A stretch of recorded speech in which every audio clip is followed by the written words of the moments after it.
This is Matt here aboard the Prometheus, where we've received data on a new anomaly in the Burger Galaxy. What are the King games? Why were these Burger King video games created? Computer, initialize deep dive. It all started when executives from Microsoft and the Burger King Corporation met in Cannes to accept respective awards for their own ad campaigns, the I Love Bees and Subservient Chicken campaigns. As they began to talk, an idea was formed, a plan to develop 3 Burger King specific games to be released on Xbox Live Arcade. Microsoft was adamant from the beginning to make these games fun and a lot of laughs, intending the Burger King theming to be a backdrop to a good game. Microsoft then came to Blitz Games. Blitz Games was a game development company founded in Britain by the Oliver twins. It was originally titled Interactive Studios until they underwent a rebrand in 2000 due to the name being too generic. Blitz Games had created many successful and not so successful games across many IPs, but one of them at the time was the popular Fusion Frenzy, an action-based party game where players compete across multiple mini-games. This is why they were approached, although Microsoft had went another direction for Fusion Frenzy 2. In the fall of 2005, Microsoft began these talks with Blitz Games, who had a lot of experience at this point in working on licensed products, and so the development team was assembled and work on the project began. In order to create the finished product, Blitz Games appointed 2 full-time project managers to take part in nightly conference calls with Microsoft's Xbox division and Burger King, ensuring that communication was flowing both ways during the development and keeping everybody on the same page. Blitz Games immediately got to work, curating a list of possible party games that would appeal to a broad range of consumers, and then sent them across to Burger King and Xbox for approval. After some deliberation, they settled on a last man standing bumper car game titled Big Bumpin', an arcade pocket bike racing game called Pocket Bike Racer,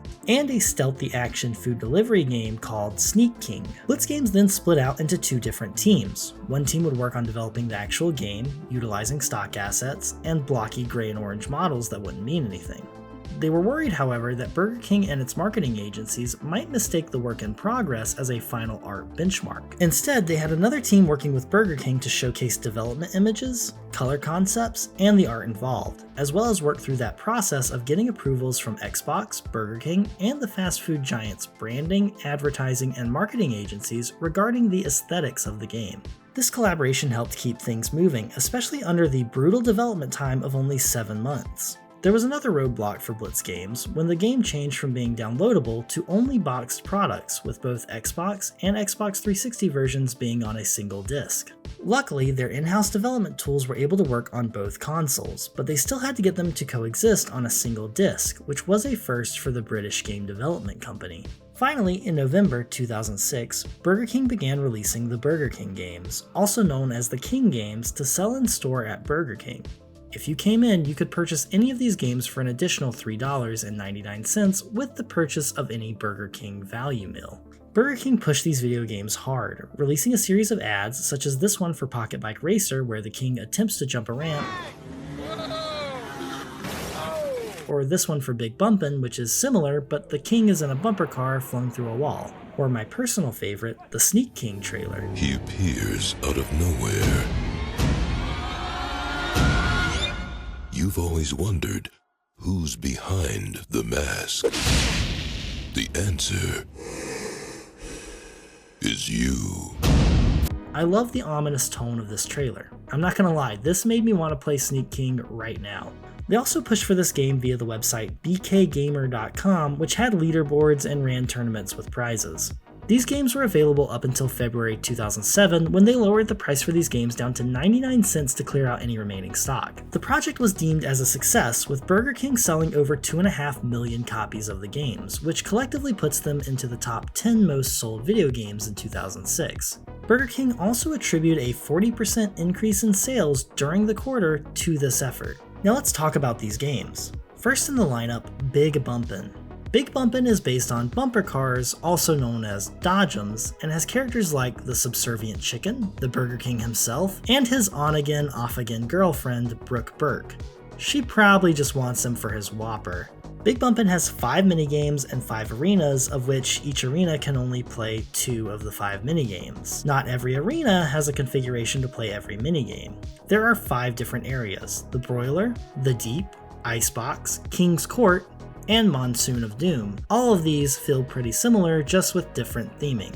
The minigames in Big Bumpin' are Last Man Standing, which is a sort of BattleBots arena type deal where you're trying not to fall in traps, get hit by environmental dangers, or be knocked off by your fellow competitors. Then there's Own the Puck, a kind of King of the Hill game where whoever last touched the puck is gaining points. Everyone gets power-ups and competes to try and touch the puck and keep it away from everyone else, gaining points all the while. Next, Shock Ball, a hot potato style game where one player is it and has to bump into other cars to pass the hot potato off to the next bumper car. When the timer runs out, whoever has the bomb takes damage until there's only one car left standing. Second to last is Power Surge, where players race to grab a beam of light and then return it back to home base. Each time you get hit, the bar above you decreases, lowering the point value you receive when you return. If you get hit enough, you lose the power and have to go grab it again. Lastly, and what I think is probably the most fun, is Hockey. The 4 players are split into 2 teams and have to get the puck into the enemy net. There are power-ups, and I liken it to air hockey or a 2000s Rocket League.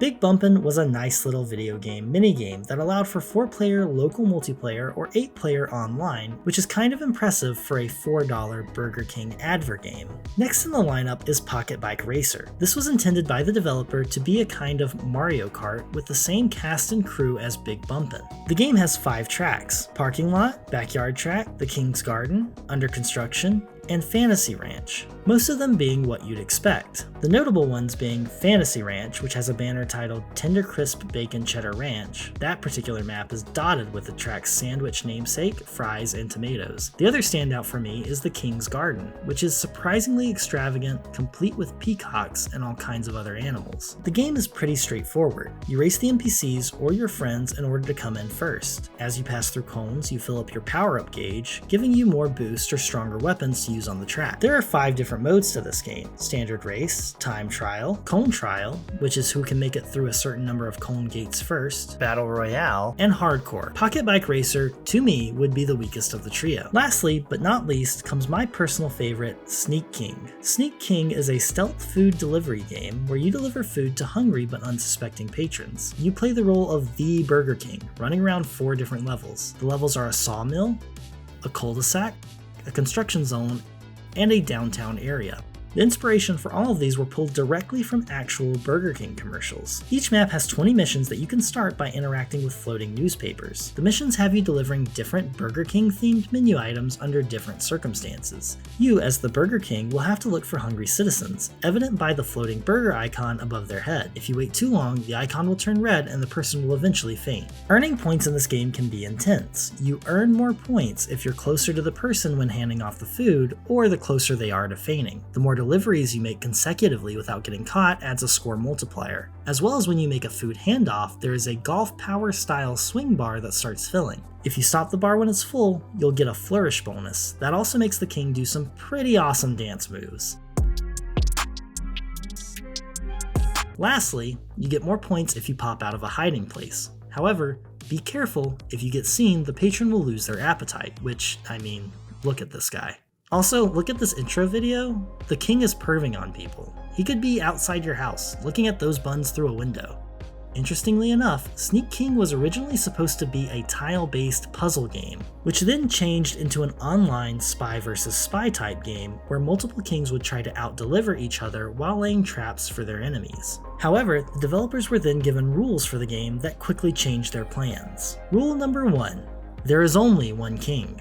Okay, the developers figured they would just have the players use their custom avatars, which the other 2 games could also use. Then they have to track down the crown, whoever gets it becomes the king, while others try to take the crown back. Rule number 2, you cannot become the king, you just are. Okay, then one player plays the king, others can use traps to delay and stop the king. Rule number 3, the king is too savvy to find himself in danger of any kind. Now the developers were stumped. They were no longer able to have enemies, hazards, or any kind of competition, and were instead tasked with something completely different. Although I will say this doesn't make sense to me, because you can play the king in the other 2 games, and he seems capable of finding himself in all kinds of danger. The developers were extremely worried. As they worked through the development process, the game seemed lackluster and drab, up until the point they finished the Burger King model and motion capture that would give life to the game. Sneak King is easily my favorite of the bunch. I mean, it's just weird, and I love odd video games. The stranger, the better. Burger King's advertisement strategy has a history of being subversive, keeping consumers on their toes, and this was no different. It was surprising to me how much of a success it was and the legacy it left behind. Anyways, I hope you enjoyed this deep dive into the world of Burger King video games, and as always, have a great day.